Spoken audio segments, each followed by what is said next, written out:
عبادت کے لیے آسان کرنے کے لیے 4 عبادات دی گئی۔ نمبر 1 نماز صلات، تاکہ تم بھول نہ جاؤ، تازہ کرتے رہا کرو۔ آپ کو معلوم ہے نماز میں ہر رکعت میں سورہ فاتحہ، اور سورہ فاتحہ کی مرکزی آیت کیا ہے؟ 7 آیتیں کل ہے، مرکزی چوتھی آیت کیا ہے؟ ایاک نعبد و ایاک نستعین۔ اے اللہ تیری ہی بندگی کرتے ہیں، پرستش کرتے ہیں اور کرتے رہیں گے، کیونکہ فعل مضارع جو ہے عربی زبان میں حال اور مستقبل دونوں کو کور کرتا ہے۔ تیری ہی بندگی اور پرستش کرتے ہیں اور کرتے رہیں گے، اور تجھ ہی سے مدد مانگتے ہیں اور مانگتے رہیں گے۔ اس قول و قرار کو تازہ کرنا، تازہ کرنا، تازہ کرنا، 5 مرتبہ دن میں جو ہے اس کو دوبارہ تازہ کر لو، مبادہ بھول جاؤ۔ بڑا پیارا شعر ہے حفیظ جالندری کا کہ سرکشی نے کر دیے دھندلے نقوش بندگی، آؤ سجدے میں گریں لوح جبیں تازہ کریں۔ یہ ہماری پیشانی کے اوپر گرد و غبار آ گیا ہے، اس کے اوپر جو بندگی کا نشان ہونا چاہیے تھا اللہ کی بندگی کا، وہ جو ہے دھندلا ہو گیا، اور سجدے میں گریں، خاک پر رکھیں اپنی اس پیشانی کو اور یہ کو تازہ کر دیں۔ بندگی کا نقش، بندگی کا جو یہاں نقش ہے وہ تازہ ہو۔ سرکشی جو ہے نفس کی سرکشی، سرکشی نے کر دیے دھندلے نقوش بندگی، آؤ سجدے میں گریں لوح جبیں تازہ۔ تو تازہ رکھنے کے لیے کہ یہ عہد آپ بھول نہ جائیں نماز، اور پھر آپ کے ساتھ ایک نفس حیوانی لگا ہوا، حیوانی تقاضے۔ حیوانی تقاضوں میں موسٹ امپورٹنٹ کیا ہے؟ آپ انگریزی میں کہیں گے preservation of the self and preservation of the species. اپنی ذات کو برقرار رکھنے کے لیے خوراک چاہیے، خوراک کے بغیر تو مر جائے، اور اپنی نسل کو برقرار رکھنے کے لیے جنسی جذبہ ہے، شہوت ہے، شادی ہے، بیاہ ہے۔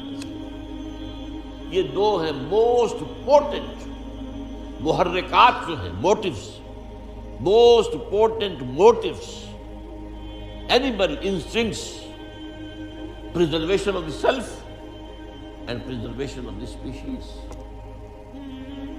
لیکن یہ دونوں جذبے اتنے طاقتور ہیں کہ یہ جب اندر سے ابھرتے ہیں تو یہ اندھے بہرے ہوتے ہیں، انہیں اس سے غرض نہیں ہے۔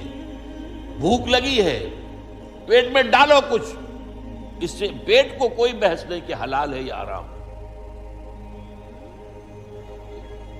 آپ کا شہوت کا جذبہ بھڑک اٹھا، وہ تو اپنی تسکین چاہتا ہے، اس سے کوئی غرض نہیں ہے، جائز راستے سے ہو یا ناجائز سے۔ تو یہ جو خود سر گھوڑا ہے، یوں سمجھیے کہ ہمارا یہ جو حیوانی وجود ہے یہ گھوڑے کے مانند ہے، اور ہمارا روحانی وجود جو ہے، جو حقیقی وجود ہے، وہ اس پر سوار ہے۔ اگر گھوڑا منہ ہے اور سوار کمزور ہے تو وہ گھوڑا جو ہے، وہ جو سوار ہے، وہ گھوڑے کے رحم و کرم پر ہے، جہاں چاہے گا لے جا کے پٹک دے گا۔ وہ سوار کی مرضی سے تو نہیں جائے گا، جدھر وہ چاہے گا جائے گا، اور جہاں چاہے گا پٹک دے گا۔ تو اس منہ گھوڑے کے اوپر سوار ہونے کے لیے آپ کو ذرا اپنی خودی، اپنی انا، اس کو بھی طاقتور کرنے کی ضرورت ہے۔ اس اپنی خودی اور انا کو طاقتور کرنے کے لیے روزہ رکھ دیا گیا۔ پورا دن بھوکے رہو، برداشت کرو، پیاس بھی ہے تو برداشت کرو۔ یہ ساری سہولتیں جو آج ہمیں حاصل ہیں، کبھی حاصل تو نہیں تھی نا۔ کہاں تھے اے سی، کہاں تھے، اور کہاں دیہات میں کہاں ہے؟ اور یہ ساری چیزیں لکھی ہے کہ روزے تو گرمی کے موسم میں جون جولائی مئی کے مہینے میں بھی روزے آتے ہی ہیں۔ برداشت کرو، بھوک کو برداشت کرو۔ کھانے کی چیزیں موجود ہیں لیکن نہیں کھاؤ، جائز چیزیں موجود ہیں، جائز نہیں، اس وقت حرام ہے، اس وقت وہ جائز بھی حرام ہے۔ طلوع فجر کے بعد سے لے کر غروب شمس تک جائز چیزیں کھانا بھی حرام ہے۔ شہوت کی انگڑائیاں کتنی بھی ہوں، لیکن چاہیے کہ بیوی موجود ہے، منکوحہ بیوی موجود نہیں، حرام، اللہ نے روکا ہوا۔ تو یہ ایک مشق ہے اپنے اس منہ زور گھوڑے کو لگام دینے کی، اسی کا نام تقویٰ ہے، بچ کر چلنا، سیلف کنٹرول، اپنے حیوانی وجود کے اوپر کنٹرول کرنا۔ یہ نہیں کہ جو یہ حیوانی وجود کہے وہ کرنے لگو، پھر تو تم گھوڑے کے تابع ہو گئے۔ پھر وہی کہوں گا، گھوڑا پھر آپ کو جس کھائی میں چاہے گا گرائے گا۔ تیسرا یہ کہ انسان میں مال کی محبت جو ہے، وَإِنَّهُ لِحُبِّ الْخَيْرِ لَشَدِيدٌ، محبت۔ دنیا میں زندگی بسر کرنے کے لیے ساز و سامان تو چاہیے نا، ساز و سامان پیسے سے آتا ہے، لہذا یہ بھی گویا کہ ہمارے اینیمل انسٹنکٹس میں سے ہے کہ کچھ مال و دولت، لیکن اس میں بھی انسان اندھا ہو جاتا ہے، جمع کر رہا، مال اس کی محبت ہے، پھر اندھا ہو جاتا ہے۔ مال کی محبت میں یہ بھی نہیں دیکھتا کہ کیا حلال ہے کیا حرام ہے۔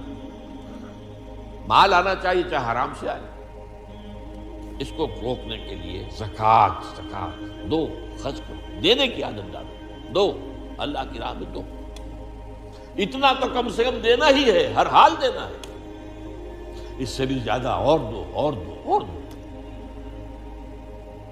عام لوگ سمجھتے ہیں صرف زکوٰۃ پر اکتفا نہیں، ان فی المال لحقا سوی الزکاۃ، حضور نے فرمایا تمہارے مالوں میں زکوٰۃ کے علاوہ بھی حق ہے، اس کو ہم کہتے ہیں صدقات نافلہ، مزید اور خفیہ دو، اور اس طور سے دو کہ داہنا ہاتھ جو کچھ دے رہا ہو تمہارے اپنے بائیں ہاتھ کو اس کی خبر نہ ہو، اس کا ڈھنڈورا مت پیٹو۔ زکوٰۃ جو ہے وہ تو اعلان دی جائے گی، اسلامی حکومت میں ریاست خود دے گی، یا فرض کیجئے اموال باطنہ ہیں آپ خود دیں گے تب بھی اعلان دیں گے، لیکن جو صدقات نافلہ ہیں چھپا کر، یہ ہے حکمتیں اس عبادت کو آسان کرنے کی، اور یہ ساری حکمتیں جمع کر دی گئی ہیں حج کے اندر۔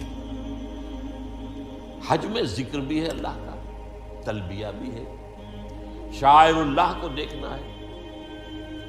حج میں آپ کو معلوم بیت اللہ کو صرف دیکھنا بھی ثواب ہے، طواف کر رہے ہیں۔ پھر یہ جب احرام میں ہیں آپ تو پابندیاں بھی نفسیانی جو ہے، جو روزے والی پابندیاں بھی کچھ آ جاتی ہیں، تعلق زن و شو نہیں ہو سکتا، چاہے بیوی ساتھ ہے، احرام کے اندر ہے وہ تعلق حرام، پھر پیسہ بھی خرچ ہوتا ہے۔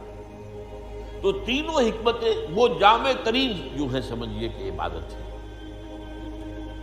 اسی لیے کہا گیا ہے کہ حج مبرور جو ہے وہ شے ہے جو حج اللہ کے قبول ہو جائے، وہ شے ہے کہ جس کے بعد انسان کے سابقہ زندگی کے سارے گناہ معاف ہو جاتے ہیں، اور وہ ایسے ہو جاتا ہے جیسے آج ہی اس کی ماں نے اسے جنا ہے، جیسے وہ آیا ہے بچہ معصوم ماں کے پیٹ سے، ایسے ہی وہ معصوم ہے، لیکن وہ حج مبرور،